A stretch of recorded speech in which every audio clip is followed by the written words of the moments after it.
여러분의 눈이 저와 함께 말씀을 보면서 함께 묵상하도록 하겠습니다. 열왕기상 1장입니다. 자, 1절. 다윗 왕이 나이가 많아 늙으니 이불을 덮어도 따뜻하지 아니한지라. 이때 다윗의 나이가 몇 살이냐면 70이에요. 70. 그러니까 다윗이 죽은 해, 요 때에 대한 기록이 되어 있어요.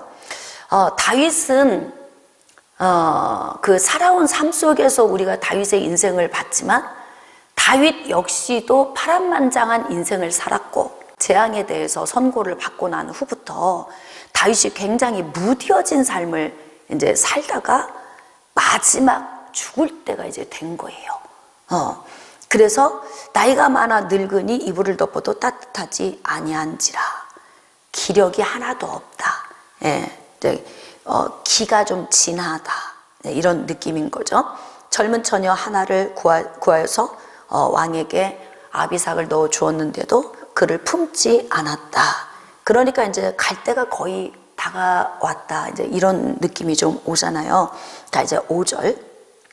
그때의 학깃의 아들 아도니아가 스스로 높여서 이르기를 내가 왕이 되리라 하고 자기를 위하여 병거와 기병과 호위병 50명을 준비하니 제때 해야 할 일을 하지 않으면 어떤 일이 발생하냐면 이런 문제가 발생합니다.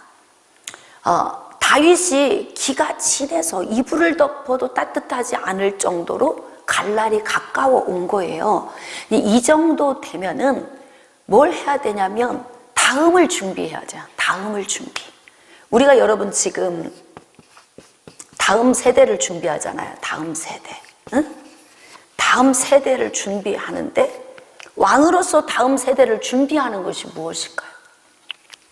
왕으로서 다음 세대를 준비하는 건 왕가, 즉 가정 안에서 자신의 뒤를 이을 왕에 대한 부분을 확고하게 세워주는 게 필요하다는 이야기예요. 하나님께서 뭐라고 말씀하셨어요? 다음 세대는 이미 누구로부터 왔어요? 하나님께로부터 왔죠. 내 몸에서 날 씨, 그 씨가 성전을 건축하리라. 이게 왕이 되리라 그 이야기예요. 그게 누구였어요? 솔로몬. 응? 그러니까 다음 세대를 준비하기 위해서 솔로몬에게 왕위에 대한 계승의 유언이 좀 일찍 주어졌어야 돼요. 자신은 하나님께로부터 받아서 알고 있어요. 그리고 솔로몬의 어머니 밧세바도 알고 있고 나단 선지자도 알고 있어요. 근데 다른 형제들은 큰아들 암논 죽었지, 둘째 아들은 뭐 이름만 잠깐 한 번 언급하고 언급이 안 됐으니까 아마 어려서 이제 세상을 떠난 것 같고, 그 다음에 세 번째 압살롬 죽었죠. 그러니까 이제 네 번째 아도니아가 큰아들이 된 거예요. 서열로 보면. 그러니까 아도니아가 아버지는 지금 이제 늙어서 왕좌에 앉아 있을 수 없고 기가 진해서 이불을 덮어도 따뜻하지 않은 상태가 오니까 당연히 육신적으로 볼 때 자기가 이제 장자니까 내가 왕위에 올라야지 이렇게 할 수 있어요. 그러면 이제 또 어떤 문제가 생길까요? 응? 아도니아가 스스로 자기를 높여서 왕좌에 올라가게 되면 아도니아도 이거 오래 못 갈 것 같다, 이 느낌 오지 않아요? 그러니까 부모는 내가 세상을 떠날 날이 가까워 오면 반드시 줄을 좀 타줘야 돼. 네? 상속의 문제도 마찬가지고요. 상속의 문제도. 지금 이거 어찌 보면은 왕위를 계승하는 문제는 왕권의 상속이잖아요. 그러니까 자녀들 사이에서 칼부림이 나지 않도록 부모가 잘 이 부분을 해줘야 돼요. 그리고 얼마나 쉬워요. 하나님이 이미 다 작정해 놓으셨잖아요. 누군지 알고 있잖아요, 다윗은. 그러니까 어떻게 해요? 자녀들 앞에서 어려서부터 이야기를 했어야죠. 앞으로 나의 왕위를 이을 자는 솔로몬이다. 너희들이 그렇게 알고 뭐 이렇게 스스로 자기 서 있어야 할 위치를 잘 찾아가라. 이건 내가 계승하는 것이 아니라 하나님께서 계획하신 부분이니까 우리는 어길 수 없고 거역할 수 없다. 순종해야 한다. 그 그렇게 아버지가 좀 했으면 좋은데 그걸 안 하고 있어. 지금도 갈 날이 자꾸 째깍째깍 오는데 안 하고 있단 말이에요. 부모들이 세상을 떠날 때 자녀들 앞에서 깔끔하게 인생을 좀 다 정리하고, 여러분 노년이 되면요 버릴 것은 좀 버려야 돼. 제가 이제 어르신들을 이렇게 보면서 막 집에 가보면 잔뜩 쓸모도 없는 살림 잔뜩 쌓아놓고 있는 거 보면 이제 앞으로 길어야 5년에서 10년 살 것 같은데, 좀 다 버리고 널찍하게 살면 참 좋을 것 같은데 못 버려. 왜? 마음에 내가 죽을 것 같은 마음이 없는 거예요, 마음속에서. 근데 우리가 상식적으로 볼 때 80이 되고 90이 되면 갈 날이 가까워옴을 우리가 알잖아요. 응? 그러면 정리해야 돼. 내가 쓰는 물건도 좀 싹 이제 버리고 정리하고, 그리고 통장도 막 여기저기 걸려놓으면 사망하고 나면 이게 얼마나 복잡해지는지 몰라요, 일을 처리하는데.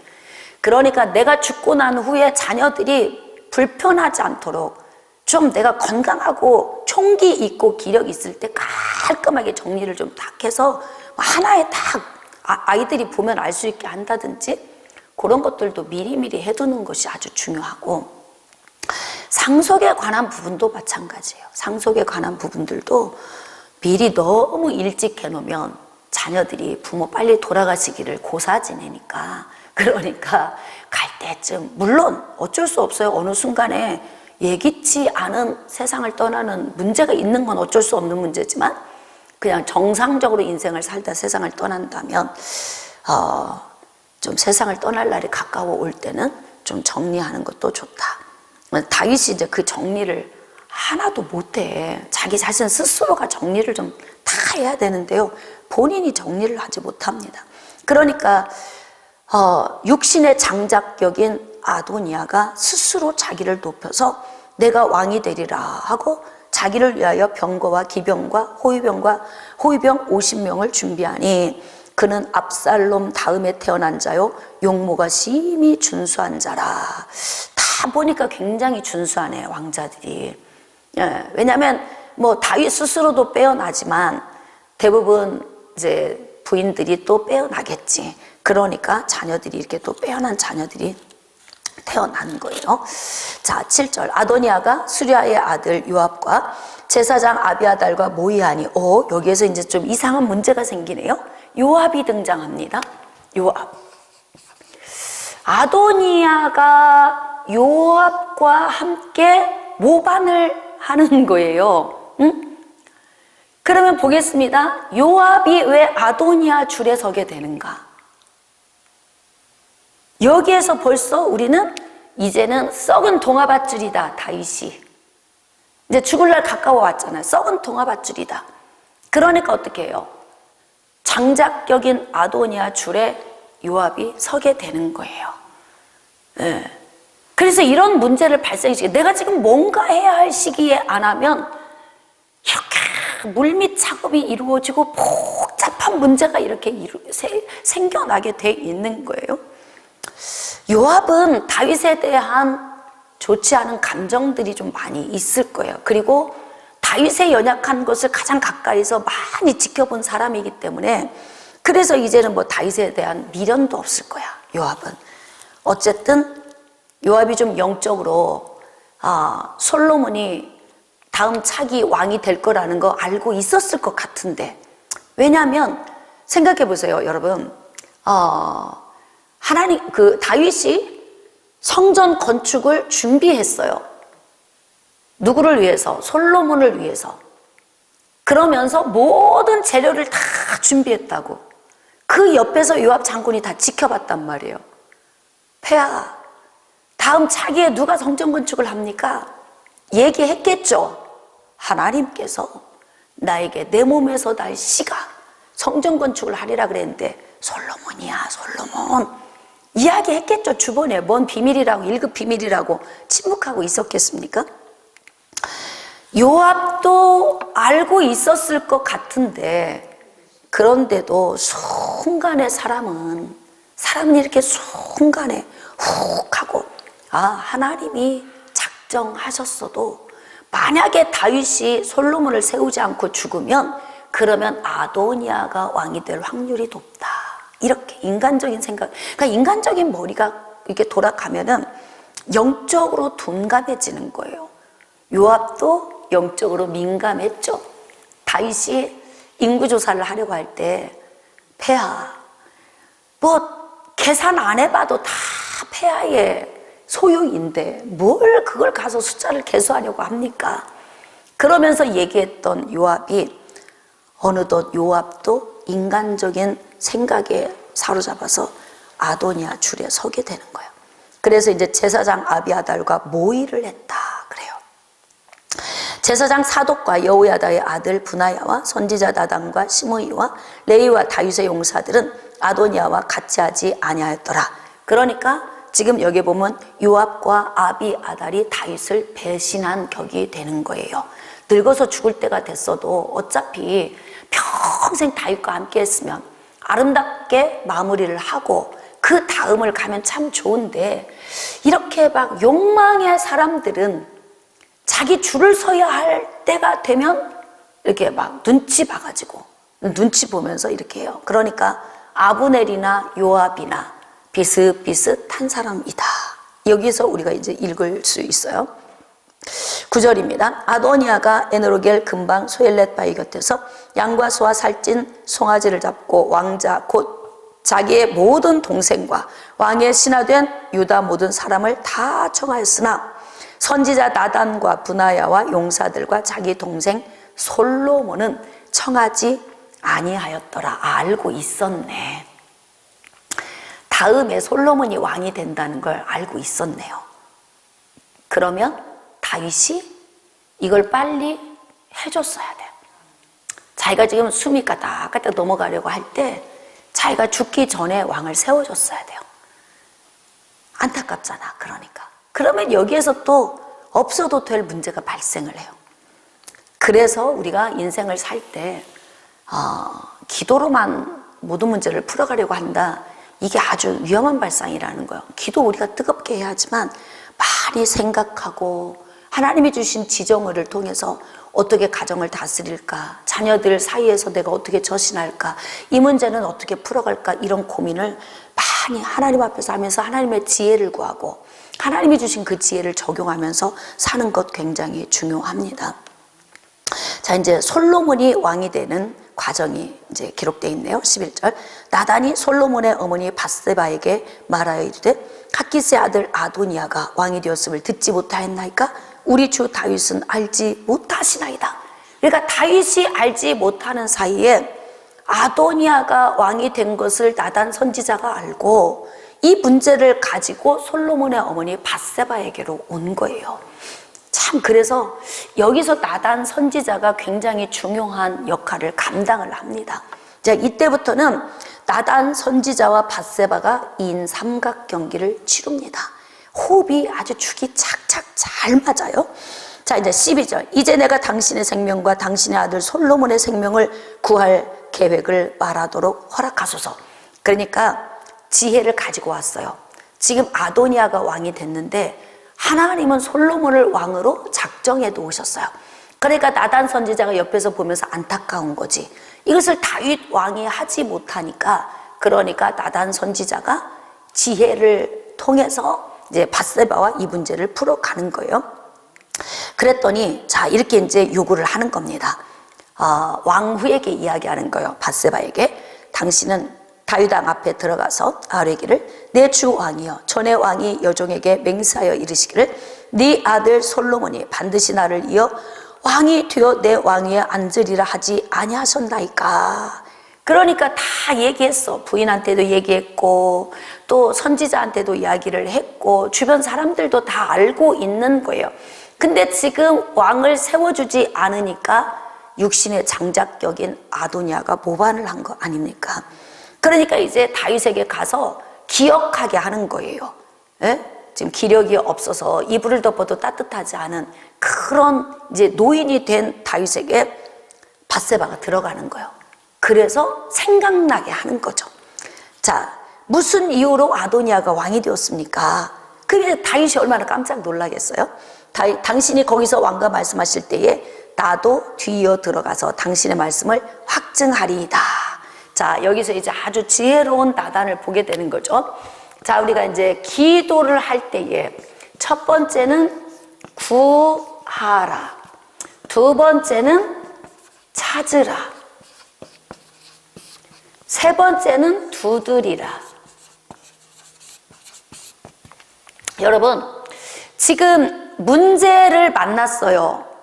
밧세바에게 어떤 문제가 찾아왔냐면 하나님께서 작정된 솔로몬이 아닌 아도니아가 왕이 된 문제예요.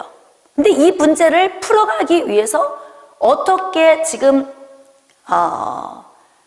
이 문제를 나단 선지자가 이야기를 하냐면 구하라는 거예요. 왕에게 나아가서 생각나게 하라는 거죠.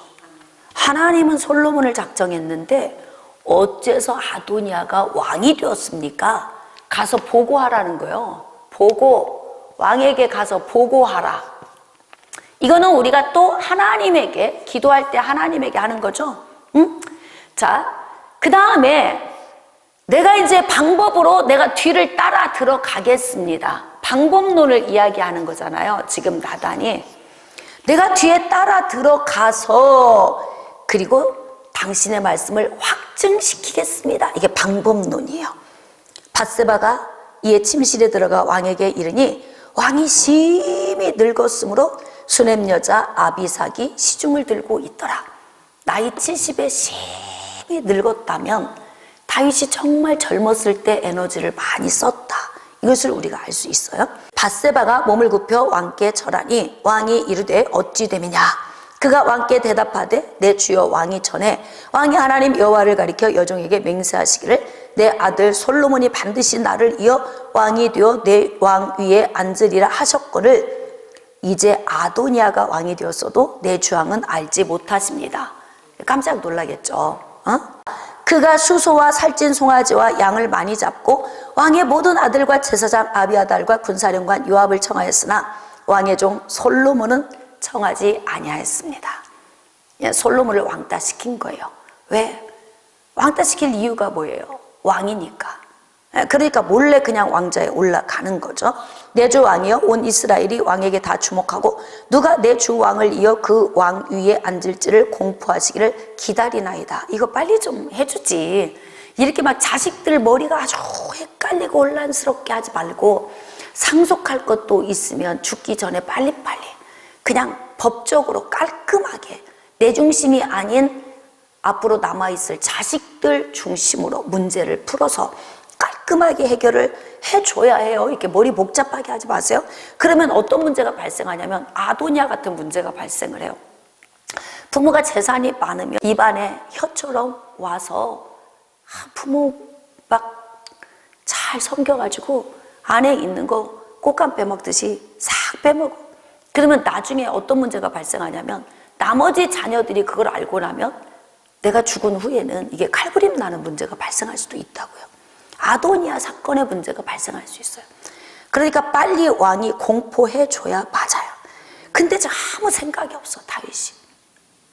인생 말년에 인생을 정리를 좀 아름답게 했으면 좋은데 인생 정리도 못하고 있어. 그냥 기력이 없어서 이렇게 그냥 넋놓고 있는 모습을 보면서 좀 안타깝잖아요. 자, 21절. 그렇지 아니하면 내 주 왕께서 그의 조상들과 함께 잘 때에 나와 내 아들 솔로몬은 죄인이 되리이다. 목배임을 당하겠죠. 그냥 놔두겠어요? 다윗 그냥 죽으면 아도니아가 솔로몬과 밧세바 죽이지 그냥 놔두겠냐고요. 응? 그러면 하나님의 나라가 무너지게 됩니다. 예수님 못 와요. 못 옵니다. 그러니까 다윗의 왕위가 견고하게 되리라라고 하나님이 말씀을 주셨으니까 이 말씀을 삶에 잘 적용해서 본인이 총기가 있고 아직 기력이 남아있을 때 딱 정리를 해서 공포해주고 그리고 세상을 떠나야 하는데 넋놓고 사니까 그냥 이렇게 집안이 시끌시끌하고 문제가 끊이질 않는 거예요. 그러니까 다윗이 지금 영성이 있어 보입니까? 여러분 나이 많아 늙어도 늙었다고 영성이 떨어지는 게 아니에요. 예? 총기는 좀 떨어질 수 있지만 그렇다고 주님에 대한 열정까지 떨어지는 거 아닙니다. 나이의 문제가 아니에요. 그만큼 다윗은 많이 묶여있다. 이것을 우리가 읽을 수 있어요. 22절 밧세바가 왕과 말할 때에 선지자 나단이 들어온지라. 아까 약속했잖아요. 에? 왕후께서 먼저 들어가시면 내가 밖에서 서 있다가 환경과 상황과 분위기를 잘 파악해서 적절한 시기에 내가 들어가겠습니다. 그래서 내가 확증하겠습니다. 지금 이렇게, 그러니까 이게 문제를 풀어감에 있어서 이게 방법이 아주 중요합니다. 이 지혜로운 방법이잖아요. 지금 나단 선지자가 적용한 이 방법이, 그리고 난 다음에 어떻게 해요? 나단 선지자가 오잖아요. 직접적으로 실행합니다. 두드리는 거죠. 기도는 바로 이런 거예요. 기도는 가만히 앉아서 부르짖고만 있는 것이 아니라 하나님께 보고해서 부르짖었으면 하나님께로부터 온 방법을 찾아서 그 방법을 실행, 즉 적용을 해서 문제를 해결해 나가는 것입니다. 그러니까 하나님께서 다윗에게 왕위를 견고하게 하리라, 예수 그리스도의 통로가 되게 하리라 라고 했다면 다윗이 뭔가 해야 할 일이 있어요. 그게 무엇일까요? 솔로몬에게 왕위를 공포해 주는 거예요. 아무것도 안 하고 있잖아요. 자, 23절 어떤 사람이 왕께 말하여 이르되 선지자 나단이 여기 있나이다 하니 그가 왕 앞에 들어와서 얼굴을 땅에 대고 왕께 절하고 이르되 내 주 왕께서 이르시기를 아도니아가 나를 이어 왕이 되어 내 왕위에 앉으리라 하셨나이까? 그러니까 지금 아도니아가 왕이 된 것 폐하께서 명령하신 것입니까? 이렇게 묻는 거예요. 그가 오늘 내려가서 수소와 살찐 송아지와 양을 많이 잡고 왕의 모든 아들과 군 사령관들과 제사장 아비아들을 청하였는데 그들이 아도니아 앞에서 먹고 마시고 아도니아 왕은 만세수를 하옵소서 하였나이다. 자, 이 이야기를 지금 이제 다윗이 누워서 듣고 있는 거예요. 왕은 만세수를 하옵소서 하였나이다. 이랬다는 거죠. 자, 그러나 왕의 종 나와 제사장 사독과 여호야다의 아들 분하야와 왕의 종 솔로몬은 청하지 아니하였사오니. 그러니까 다윗 왕에게 충성하는 자들은 다 배제시켜 놓고, 그리고 이 성품적으로도 벌써 다 처세수를 보면서 저 사람은 내 편 만들면 오겠구나 싶은 사람들만 다 불러서 데리고 간 것입니다. 이것이 내 주 왕께서 청하신 일이니까. 그런데 왕께서 내 주 왕을 이어 그 왕위에 앉을 자를 종에게 알게 하지 아니하셨습니까? 예전에 하나님께서 왕에게 그 작정에 대해서 계시하셨을 때 저에게 하신 말씀 있지 않습니까? 바로 솔로몬이 왕위를 이을 것이라 말씀하셨잖아요. 그러니까 다윗이 아무 생각이 없는데 이때 와서 과거의 모든 생각들을 다 생각나게 하는 거예요. 아주 지혜롭게 지금 일을 하고 있잖아요. 자, 26절 이제 다윗이 정신이 듭니다. 다윗 왕이 명령하여 이르되 밧세바를 내 앞으로 부르라 하매 그가 왕의 앞으로 들어가 그 앞에 서는지라. 자, 왕이 이르되 내 생명을 모든 환난에서 구하신 여호와께서 살아계심을 두고 맹세하노라. 내가 이전에 이스라엘의 하나님 여호와를 가리켜 내게 맹세하여 이르기를 내 아들 솔로몬이 반드시 나를 이어 왕이 되고 나를 대신하여 내 왕위에 앉으리라 하였으니 내가 오늘 그대로 행하리라. 너무 좀 늦었어요. 늦었죠? 안타깝죠? 아도니아 사건 있기 전에 있었어야 돼요.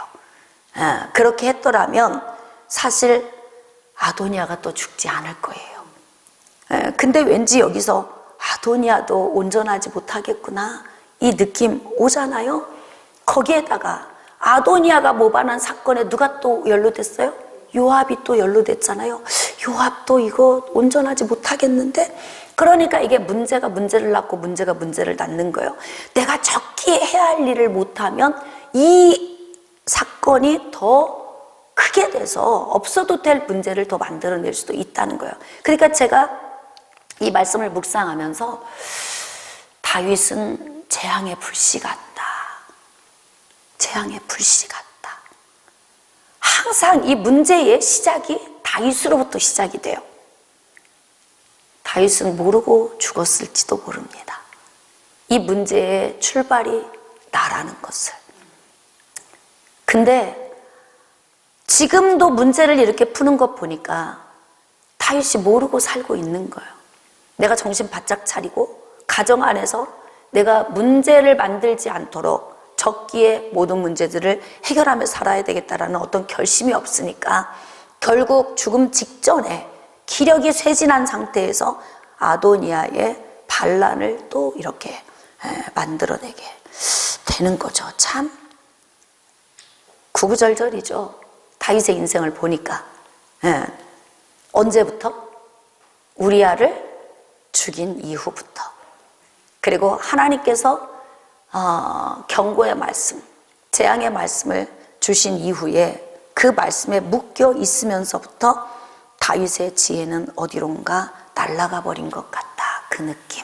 그래서 굉장히 많이 분별력이 떨어지고 문제가 문제를 낳도록 문제를 해결하지 못하는 그 재앙의 불씨의 역할을 지금 다윗이 감당하고 있는 것이 보입니다. 이제야 이제 다윗이 문제를 해결하는 것을 보면서 좀 우리가 좀 안타깝다 이런 생각이 들죠. 자 33절 왕이 그들에게 이르되 너희는 너희 주 신하들을 데리고 내 아들 솔로몬을 내 노새에 태우고 기혼으로 인도하여 내려가고 거기서 제사장 사독과 선지자 나단은 그에게 기름을 부어 이스라엘 왕으로 삼고 너희는 뿔라파를 불며 솔로몬 왕은 만세수를 하옵소서 하고 그를 따라 올라오라. 그가 와서 내 왕 위에 앉아 나를 대신하여 왕이 되리라. 내가 그를 세워 이스라엘과 유다의 통치자로 지명하였느니라. 조금만 서둘러 했더라면 이 가정 안에 또 아까운 자식이 또 죽임을 당하지 않을 텐데 조금 아쉬움이 좀 있어요. 자 38절 제사장 사독과 선지자 나단과 여호야다의 아들 분하야와 그렛 사람과 블렛 사람이 내려가서 솔로몬을 다윗 왕의 노새에 태우고 인도하여 기온으로 가서 자 39절 후반부 솔로몬 왕은 만세수를 하옵소서. 자 그래서 40절 모든 백성이 그를 따라 올라와서 피리를 불며 크게 즐거워하므로 땅이 그들의 소리로 말미암아 갈라질 듯하니 아도니아와 그와 함께한 손님들이 먹기를 마칠 때에 다 들은지라. 아도니아를 보면서 아까 우리가 전에 아브넬이 세웠던 이스보셋이 생각이 나죠. 남유다의 왕이 될 때, 다윗이 남유다의 왕이 될 때에 아브넬이 이스보셋을 왕으로 세웠잖아요. 그래서 결국은 나중에 신하에게 죽임을 당하게 되죠. 자, 그런데 여기서 또 없어도 될 문제가 발생했는데 그게 바로 누구냐면 아도니아 사건이에요. 아도니아. 근데 지금 왕은 만세수를 하옵소서라고 하는 솔로몬을 향한 이 환호가 들리자 아도니아가 불안에 떨어요. 이런 일을 왜 해? 그렇잖아요. 근데 사람 속에 욕망, 이 죄의 본성 속에서 나오는 이 욕망이 왕이 되고 싶은 거지. 하나님은 지명하지 않았는데 자기 스스로 왕좌에 올라가고 싶은 거예요. 그러니까 항상 육신적인 생각에 빠지면 이런 대가를 치르게 돼. 두려움에 떨잖아요. 두려움에 떨 이유가 뭐가 있어? 내가 장자입니다. 내가 왕입니다. 그러니까 왕은 내가 왕좌에 올라간다고 되는 게 아니고 왕이 세워줘야 되는 거예요. 그리고 이 나라는 신정국가이기 때문에 하나님께로부터 와야 하는 것입니다. 그러니까 이제 아도니아가 여기에서 이제 두려움에 떨죠. 요압이 뿔 나팔 소리를 듣고 이르되 어찌하여 성읍 중에서 소리가 요란하냐. 요압이 지금 아도니아를 세워서 왕좌에 오르게 했는데 갑자기 왕은 만세수를 하옵소서라고 하는 소리가 막 요란하게 퍼지니까 이게 무슨 소리냐. 요압이 이렇게 된 거 아니에요? 조금만 기다리지. 조금만 기다리면 되는데 이렇게 요압의 가벼운 행동이 요압의 인생을 또 불행하게 만들고 있구나. 이거 보이잖아요. 자 43절 요나단이 아도니아에게 대답하여 이르되 과연 우리 주 다윗 왕이 솔로몬을 왕으로 삼으셨나이다. 여기에서 중요한 이야기가 뭐냐면 우리 왕이 솔로몬을 왕으로 세우셨나이다. 그러니까 왕이 지명을 해서 공포를 해줘야 왕이 되는데 자기가 스스로 높여서 내가 왕이다. 당신들이 나를 만세수를 하옵소서 왕이여 하고 불러달라 이렇게 했는데 왕으로부터 온 권한이 아니니까 아무런 힘이 없어. 그런데 그 썩은 동아밧줄 그 선에 서가지고 요압이 너무 안 됐잖아. 지금까지 왕 잘 충성되게 섬기고 참 명예롭게 좀 남은 인생을 마무리했으면 좋았는데 요압도 순간의 잘못된 선택 때문에 이렇게 또 두려움에 떨어야 하는 문제가 온 거예요. 자, 이제 솔로몬이 왕좌에 앉게 됐습니다. 자, 이제 49절. 아도니아와 함께한 손님들이 다 놀라 일어나 각기 갈 길로 간지라. 이렇다니까. 줄 잘못 선 사람들은요 하루아침에 물거품으로 가요. 응? 아도니아가 왕이 되면 내가 한 자리 차지하겠구나. 그리고들 와서 막 왕은 만세수를 하옵소서 했는데 저쪽에서 다윗 왕이 그 아들 솔로몬을 왕으로 세우고 공포했습니다 하니까 에이 가자 별거 없네 이러고 간 거예요. 그러니까 줄을 탈 때에는 이게 썩은 건지 쇠밧줄인지 잘 만져보고 그 줄에 잘 서야 돼. 썩은 동아밧줄 붙들면 그냥 툭 끊어져 버려요. 갓길로 그냥 갔다잖아요. 한 자리씩 할 줄 알았는데 허무하게. 아도니아도 솔로몬을 두려워하여 일어나가서 제단불을 잡으니. 이런 일을 왜 해? 두려울 일을 왜 해요? 죄의 본성 때문에 이런 일이 생기는 거예요. 욕망 때문에. 어떤 사람이 솔로몬에게 말하여 이르되 아도니아가 솔로몬 왕을 두려워하여 지금 제단불을 잡고 말하기를 솔로몬 왕이 오늘 칼로 자기 종을 죽이지 않겠다고 내게 맹세하기를 원한다나이다. 그러니까 그냥 제단불을 잡고 그 왕에게 가서 나 죽이지 않겠다고 그 말 좀 빨리 들어와라. 지금 이렇게 된 거 아닙니까? 솔로몬이 이르되 그가 만일 선한 사람일진데 그의 머리털 하나도 땅에 떨어지지 아니하려니와 그에게 악한 것이 보이면 죽으리라. 안 죽인다 나. 그 대신 지켜보겠다. 그 뜻이에요. 사람을 보내어 그를 제단에서 이끌어내리니 그가 와서 솔로몬 왕께 절하며 솔로몬이 이르기를 내 집으로 가라. 에? 별것도 아닌데 이렇게 그 마음에 허황된 이 마음을 가지고 자기의 인생을 또 이렇게 또 기울어지게 만드는 사람들의 모습을 우리가 보게 되죠. 자, 2장 1절. 다윗이 죽을 날이 임박하매 그의 아들 솔로몬에게 명령하여 이르되. 자, 근데 죽을 날이 임박하니까 유언을 합니다. 다윗의 유언 좀 한번 봅시다. 내가 이제 세상 모든 사람이 가는 길로 가게 되었노니 너는 힘써 대장부가 되고 내 하나님 여호와의 명령을 지켜 그 길로 행하여 그 법률과 계명과 율례와 증거를 모세의 율법에 기록된 대로 지키라. 그리하면 네가 무엇을 하든지 어디로 가든지 형통할지라. 자, 한번 여기서 봅시다. 다윗은 어땠어요? 다윗은 형통하지 않았잖아요. 어디까진가는 형통했고 어디서부턴가는 형통하지 않았어요. 그 기준점이 어디일까요? 말씀 안에 붙들려 있을 때는 형통했고 말씀 밖으로 벗어나니까 불통하기 시작을 한 거예요. 그러니까 제가 여러분들에게 형통이라고 하는 것에 대해서 주일날 여러분들에게 설교를 했죠. 형통. 자, 형통의 의미예요? 의미가 뭐예요? 응? 형통의 의미가 무엇입니까? 문제 안 오는 것, 돈 잘 벌리는 것, 뭐 모든 게 다 잘 되는 것. 우린 막 만사형통 막 이렇게 생각을 하잖아요. 그리스도인들이 그리스도 안에서 사용하는 이 형통은 모든 것이 다 잘 되는 것, 그런 의미가 아니에요.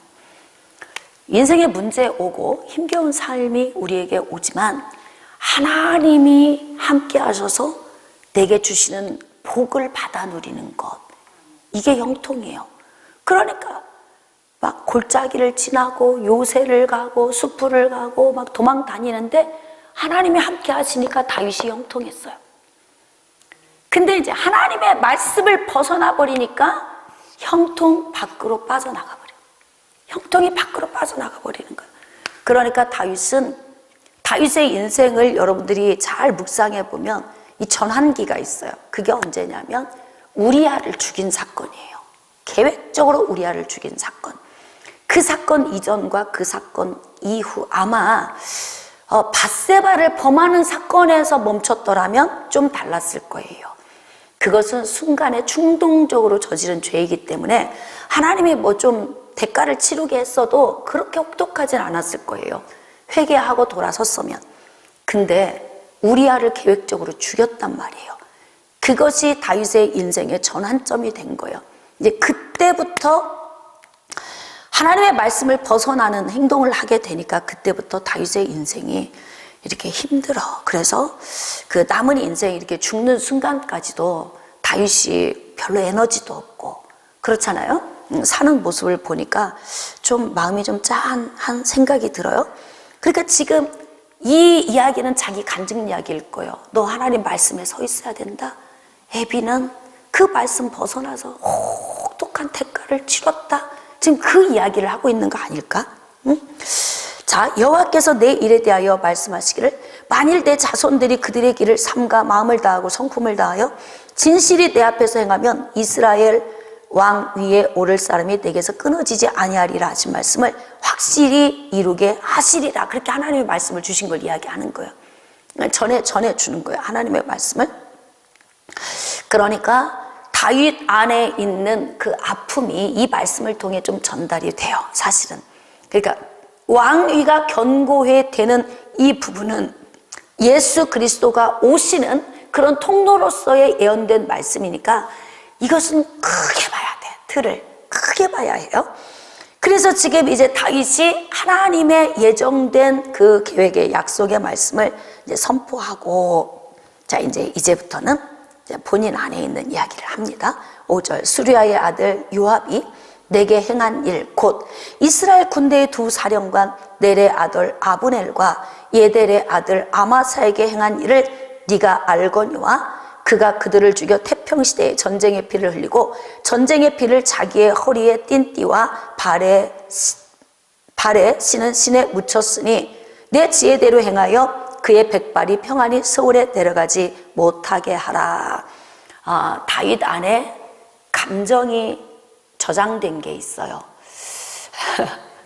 저장된 거. 저장해놓고 죽기 전에 아들의 손에 칼을 대게 하는 참 이런 안타까운 유언을 하고 죽으니 자기 시대의 일은 자기가 처리하고 가야죠. 그렇지 않아요? 아들이 새로운 정치를 시작함에 있어서 자기 문제를 아들의 손에 피를 묻히게 하는 그런 아주 못난 이 모습을 보면서 다윗은 좀 안타까워요. 에? 그리고 그냥 하나님께 맡기고 가야 돼. 왜냐하면 다윗은 지금 요압에 대해서 솔로몬에게 이야기를 할 때에 다윗이 자기 자신을 봤더라면 이렇게 말하지 않았을 거예요. 내 문제였다. 내 조카인데 이들이 평생 나를 위해 충성했는데 그의 원수를 내가 환대하고 인간적으로 문제 풀어가다가 온 것이니까 내 문제구나. 내 잘못이구나. 퉁치고.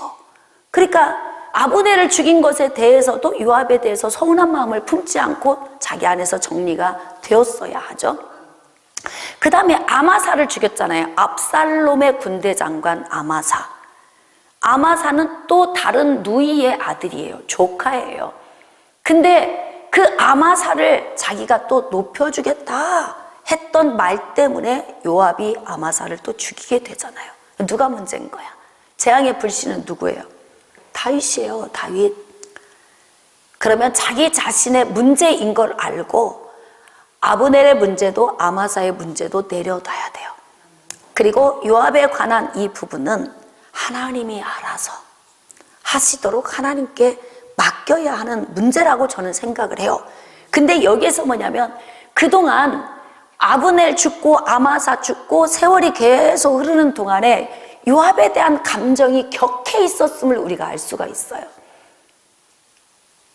그럼 우리가 원수도 사랑하라, 용서하라. 미움은 살인이다. 우리 그 말씀에 비교해 본다면 다윗은 마음 안에 요압에 대한 분노의 마음을 가지고 살다가 결국 그 칼자루를 아들에게 넘겨주고 이제 세상을 떠나게 되는 거죠. 자, 두 번째 7절. 마땅히 길랏 바르실레의 아들들에게 은총을 베풀어 그들이 내 상에서 먹는 자 중에 참여하게 하라. 내가 내 형 압살롬의 낫을 피하여 도망할 때에 그들이 내게 나왔느니라. 그러니까 압살롬이 모반했을 때, 왕궁에서 도망갈 때에 바르실레와 여러 명의 사람들이 와서 먹을 것을 공개한 적이 있어요. 너무 고마웠었나 봐요. 그때 그 일을 잊지 못하고. 그러니까 좀 그들을 좀 잘 좀 하라 이렇게 이야기한 거잖아요. 예.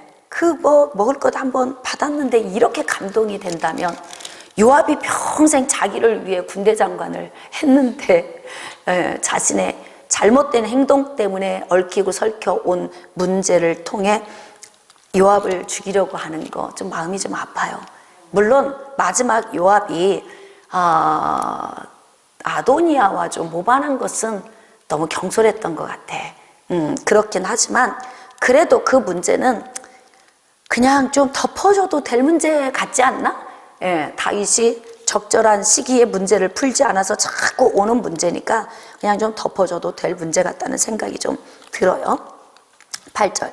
바울이 베냐민 사람 게라의 아들 시므이가 너와 함께 있나니 그는 내가 마하나임으로 갈 때에 악독한 말로 나를 저주하였느니라. 그러나 그가 요단에 내려와서 나를 영접함으로 내가 여호와를 두고 맹세하이르기를 내가 칼로 너를 죽이지 아니하리라 하였노라. 그러니까 안 죽이기로 했으면 어떻게 해요? 그냥 자기는 놔두고 세상 떠나야 돼요. 근데 지금 뭐냐면 바통을 넘겨주는 거야, 아들한테. 그러나 그를 무죄한 자로 여기지 말라. 나 엄청 기분 나빴다. 근데 내가 순간에 왕궁으로 돌아올 때 너무 기분 좋아서 안 죽이겠다고 내가 그냥 쑥 내뱉었기 때문에 내가 어떻게 못하고 네가 좀 처리해줘라. 지금 이렇게 하는 거예요. 성숙해요, 미성숙해요? 왜 죽기 전에 아들에게 이런 걸 다 물려주고 가, 이렇게.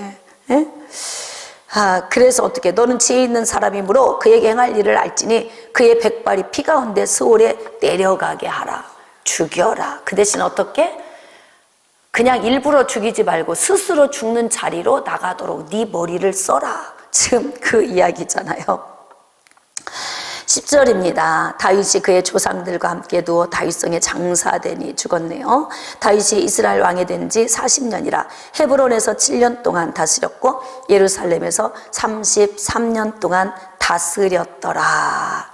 그렇게 다윗의 인생이 끝났습니다. 좀 다윗의 인생을 정리를 좀 해볼까요?